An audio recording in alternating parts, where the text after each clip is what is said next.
দেখুন বন্ধুরা, এয়ারবেড কীরকম ফিট করা হচ্ছে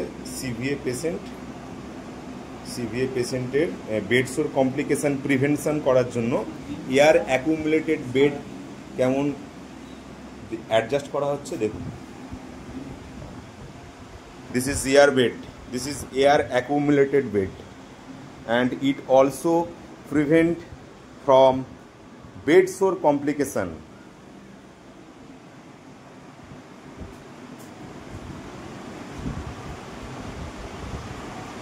This is air bed. This is air accumulated bed. It used for purpose prevention of bed sore complication. আচ্ছা, air বেডে সিভিএ পেশেন্ট কেমন শুয়ে আছে দেখুন। এই হলো এয়ার বেড।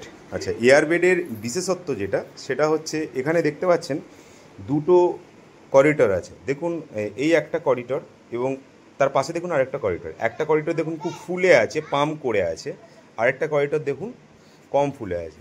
তো এর বিশেষত্ব যেটা সেটা হচ্ছে একটা দিয়ে এয়ার ঢুকবে এবং আরেকটা করিডর দিয়ে এয়ার বেরাবে।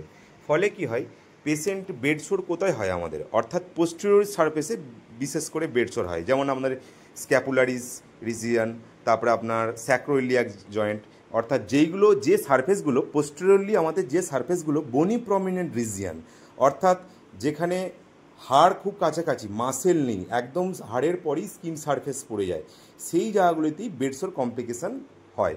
তো এই বেডসোর কমপ্লিকেশানকে প্রিভেন্ট করে এই এয়ারবেড। একটা করিডর দিয়ে এয়ার ঢুকছে, একটা দিয়ে এয়ার বেরোচ্ছে। ফলে কি হয়, পেশেন্ট জেন্টলি মুভ হয়, পেশেন্ট ধীরে ধীরে জেন্টলি ওপর থেকে মুভ হয়। ফলে মুভ হওয়ার ফলে ওপরে স্কিন সারফেসের মধ্যে ব্লাড সার্কুলেশনটা অ্যাক্টিভ হয়ে যায়, স্বাভাবিক হয়ে যায়। অর্থাৎ যে সারফেসগুলো একদম পোস্টেরিয়রলি যে সারফেসগুলো বেডের সাথে কম্প্যাক্ট হয়ে থাকে, সেই জায়গায় এই এয়ারবেড মুভ করার জন্য পোস্টেরিয়রলি স্কিন সারফেসের ওপর ব্লাড সার্কুলেশন বেড়ে যায়। ফলে সেখান থেকেই বেডসোর কমপ্লিকেশান প্রিভেন্ট হয়। ওকে, ভিডিওটা এখানেই শেষ করলাম।